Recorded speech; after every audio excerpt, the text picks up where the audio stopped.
नमस्कार दोस्तों, Indian Dravid youth में आपका स्वागत है। आरक्षण के जन्मदाता व सच्चे प्रजातंत्रवादी व समाज सुधारक को कोल्हापुर के इतिहास में एक अमूल्य मणि के रूप में प्रसिद्ध साहू जी महाराज के जन्मदिवस पर सभी बहुजन समाज को हार्दिक शुभकामनाएं। उन्होंने राजा के पद में होते हुए भी दलित व शोषितों के कष्ट को समझा और उनके लिए मुफ्त शिक्षा की व्यवस्था शुरू की थी। साहू जी महाराज का जन्म 26 जून 1874 ईस्वी को महाराष्ट्र के कोल्हापुर में हुआ था। इनका बचपन का नाम यशवंत राय था। इन्होंने बचपन में ही कोल्हापुर रियासत की राजगद्दी संभाली थी।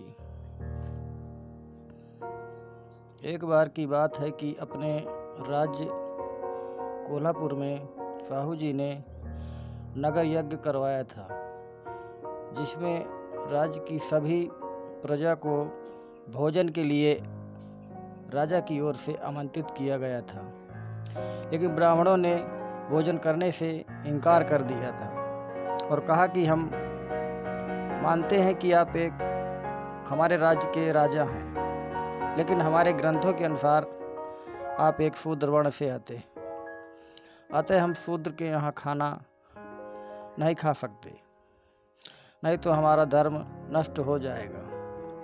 ब्राह्मणों की यह बात सुनकर साहू जी महाराज दंग रह गए। उन्होंने कहा कि मेरे ही राज्य में पलने वाला एक भिखारी ब्राह्मण एक राजा के प्रति इतनी घृणा का भाव रखता है, तो राजा के तो भारत के अन्य दबे कुचले दलित पिछड़ों के साथ कैसा व्यवहार करते होंगे ये लोग। इस बात से साहू जी महाराज के दिल को बहुत गहरा धक्का लगा और उन्होंने अपने पूरे राज्य में ऐलान कर दिया कि दलित व पिछड़ी समाज का होनहार छात्र अगर विदेश में पढ़ने जाना चाहता है तो महाराज की तरफ से स्कॉलरशिप की व्यवस्था दी जाएगी, जिसके माध्यम से विदेश का सारा खर्च साहू जी महाराज के द्वारा उठाया जाएगा। उसी समय देश में आज़ादी के लिए आंदोलन भी चल रहे थे। उन्होंने लगातार कई छात्रों को विदेश में पढ़ने के लिए भेजा।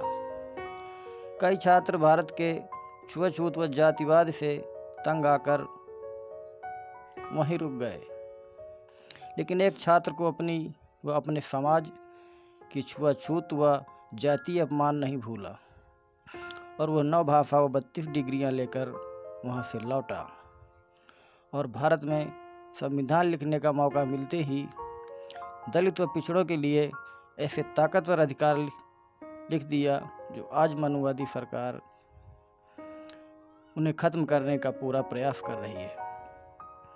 और दलित पिछड़े लाखों की संख्या में शिक्षित होकर भी अपने अधिकार नहीं बचा पा रहे, जिसका मुख्य कारण है 80 फुट व गुलामी। अतः हम इनकी गुलामी से बाहर आना पड़ेगा और संगठित होना पड़ेगा, तभी हमारे अधिकार बच पाएंगे। जय साहू जी महाराज, जय भीम, जय बुद्ध, जय भारत।